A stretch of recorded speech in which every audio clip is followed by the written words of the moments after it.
കേരള യൂണിവേഴ്സിറ്റിയിൽ നിന്നും BScക്ക് 1ാം റാങ്ക് വാങ്ങിയ ഒരു കുട്ടിയെ പരിചയപ്പെട്ടിരുന്നു. ഒരു ട്രെയിൻ യാത്രയിൽ വെച്ച് ജസ്റ്റ് സംസാരിച്ച് വരുന്നതിനിടയ്ക്കാണ് ഞാനിത് മനസ്സിലാക്കുന്നത്. പക്ഷേ അതിനോട് കൂടുതൽ സംസാരിച്ചപ്പോൾ അതിൻ്റെ പഠന രീതികളൊക്കെ തന്നെ നമ്മളൊക്കെ പഠിക്കുന്നത് പോലെ തന്നെയാണ്. പക്ഷേ നമ്മളിൽ നിന്നും വ്യത്യസ്തമായിട്ട് ചില കാര്യങ്ങൾ ആ കുട്ടി ചെയ്യുന്നുണ്ടായിരുന്നു.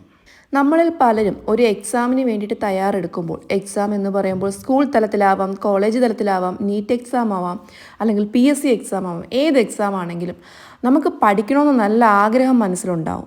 ആദ്യത്തെ 1-2 ദിവസം നമ്മൾ ടൈം ടേബിളൊക്കെ തയ്യാറാക്കി നന്നായിട്ട് പഠിക്കാനുള്ള ഒരു കട്ട മോട്ടിവേഷനിലായിരിക്കും നമ്മുടെ മനസ്സ് ഉണ്ടാവുന്നത്.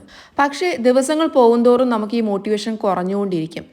പിന്നെ പഠിക്കാം എന്നുള്ള ഒരു മൈൻഡ് സെറ്റിങ് മനസ്സിലേക്ക് കയറി വരികയും ചെയ്യും. പക്ഷേ ഈ കുട്ടി പറഞ്ഞ കാര്യം, ഇത് ഉറപ്പായും ഒരു കൺസിസ്റ്റൻസി കീപ്പ് ചെയ്തിരുന്നു. അതായത് ദിവസവും കൃത്യസമയത്ത് തന്നെ പഠിക്കാൻ ശ്രമിച്ചിരുന്നു. നമ്മൾ സമയം മാറ്റി വെക്കുമ്പോഴാണ് പ്രശ്നം വരുന്നത്.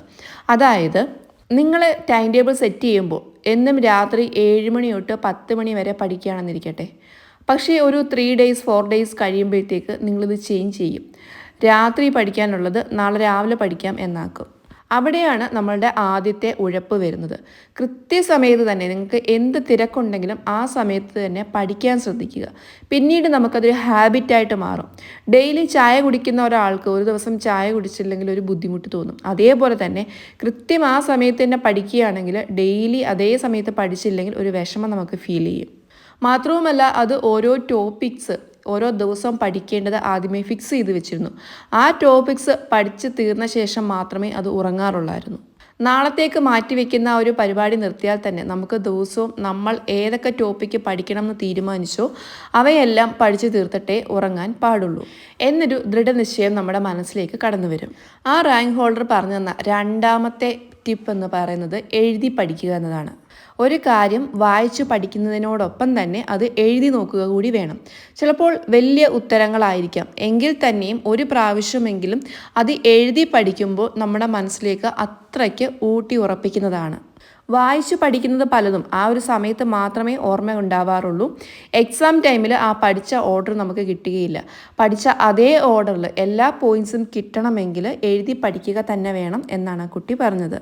പലപ്പോഴും കണക്ക് പോലെയുള്ള വിഷയങ്ങൾ മാത്രമേ നമ്മൾ അങ്ങനെ എഴുതി പഠിക്കാറുള്ളൂ. പക്ഷേ അങ്ങനെയല്ല, ഏത് വിഷയമാണെങ്കിലും നന്നായിട്ട് എഴുതി പഠിച്ചു കഴിഞ്ഞാൽ പിന്നീട് ഒരു പ്രാവശ്യം റിവിഷൻ ചെയ്യേണ്ട ആവശ്യം മാത്രമേ ഉണ്ടാവുകയുള്ളൂ. മൂന്നാമത് ആ കുട്ടി പറഞ്ഞ കാര്യം, ആ ഒരു പരീക്ഷാ കാലയളവിലേക്ക് അത് സോഷ്യൽ മീഡിയ മുഴുവൻ മാറ്റിവെച്ചു എന്നുള്ളതാണ്. നമ്മൾ എത്രയൊക്കെ ശ്രമിച്ചു കഴിഞ്ഞാലും നമുക്ക് കൺട്രോൾ ചെയ്യാൻ കഴിയാത്ത ഒരു കാര്യമാണ് സോഷ്യൽ മീഡിയയുടെ ഉപയോഗം. ഉദാഹരണമായിട്ട് സ്ഥിരം ഇൻസ്റ്റാഗ്രാമിൽ റീൽസ് കാണുന്ന ഒരു കുട്ടിക്ക് ഒരു ദിവസത്തേക്ക് ഒരു മോട്ടിവേഷൻ കിട്ടി, ചിലപ്പോൾ അന്ന് റീൽസ് കണ്ടില്ല എന്ന് വരാം. പക്ഷെ നെക്സ്റ്റ് ഡേ രാവിലെ എഴുന്നേറ്റ് ഓർക്കാതെ വീണ്ടും റീൽസ് കണ്ടുകൊണ്ടേയിരിക്കും. 10 മണിയും 11 മണിയും ആയാലും നമ്മൾ ഫോണിൽ തന്നെയായിരിക്കും. പിന്നെ അന്നത്തെ ദിവസം മുഴുവൻ പഠിക്കാൻ ക്ഷീണവുമായിരിക്കും. അതുകൊണ്ട് സ്റ്റഡി ലീവിൻ്റെ സമയത്തോ അല്ലെങ്കിൽ നിങ്ങളൊരു നിശ്ചിത കാലയളവിലേക്ക് പഠിക്കാൻ ഉദ്ദേശിക്കുന്നുണ്ടെങ്കിൽ ആ സമയത്ത് ആവശ്യമില്ലാത്ത സോഷ്യൽ മീഡിയാസ് എല്ലാം അൺഇൻസ്റ്റോൾ ചെയ്ത് കളയുന്നതാണ് നല്ലത്. ലാസ്റ്റ് ടിപ്പ് ആ കുട്ടി പറഞ്ഞു തന്നത്, അത് നിരന്തരം മറ്റു ടോപ്പേഴ്സിനടുത്ത് സംസാരിക്കും എന്നുള്ളതാണ്. അതായത് നന്നായിട്ട് പഠിക്കുന്ന ആളുകളുടെ അടുത്ത് കൂടുതൽ സംസാരിക്കാറുണ്ടായിരുന്നു. അവരുടെ പഠന രീതികൾ എങ്ങനെയാണ്, അവരെന്തെല്ലാം ട്രിക്കുകളും ടിപ്പുകളാണ് ഉപയോഗിക്കുന്നത് എന്നൊക്കെ ചോദിച്ചറിയാനായിട്ട് അത് സഹായിച്ചിട്ടുണ്ട്. നന്നായിട്ട് പഠിക്കുന്ന ആളുകളുടെ അടുത്ത് കൂടുതൽ സംസാരിച്ച് കഴിഞ്ഞ് കഴിഞ്ഞാൽ ഒരുപാട് പ്രയോജനം അല്ലെങ്കിൽ ഒരുപാട് മോട്ടിവേഷൻ നമുക്ക് കൂടി ലഭിക്കുന്നതാണ്. അതിൻ്റെ അർത്ഥം അവരോട് മാത്രം ഫ്രണ്ട്ഷിപ്പ് കീപ്പ് ചെയ്യണം എന്നല്ല. പഠന കാര്യങ്ങൾ കൂടുതൽ സംസാരിച്ച് കഴിഞ്ഞാൽ ഏതൊക്കെ ഏരിയാസിനാണ് ക്വസ്റ്റ്യൻസ് വരുന്നത്, എങ്ങനെയൊക്കെയാണ് ക്വസ്റ്റ്യൻസ് വരുന്നത്, എത്ര സമയം പഠിക്കണം എന്നിങ്ങനെ പല കാര്യങ്ങൾക്കുള്ള അറിവ് നമുക്ക് കിട്ടുന്നതാണ്. ഇതുപോലെയുള്ള കാര്യങ്ങൾ ഫോളോ ചെയ്ത് കഴിഞ്ഞാൽ നിങ്ങൾക്കും ഉന്നത വിജയം അല്ലെങ്കിൽ 1ാം റാങ്കൊക്കെ നേടാൻ കഴിയുന്നതാണ്. ഇതുപോലെയുള്ള സ്റ്റഡി ടിപ്സ് ഉൾപ്പെടുത്തി ഞാനൊരു ബുക്ക് എഴുതിയിട്ടുണ്ട്. ആ ബുക്ക് ആമസോണിൽ ലഭ്യമാണ്. അതിൻ്റെ ലിങ്ക് ഫസ്റ്റ് കമൻറ്റിൽ കൊടുത്തിട്ടുണ്ട്.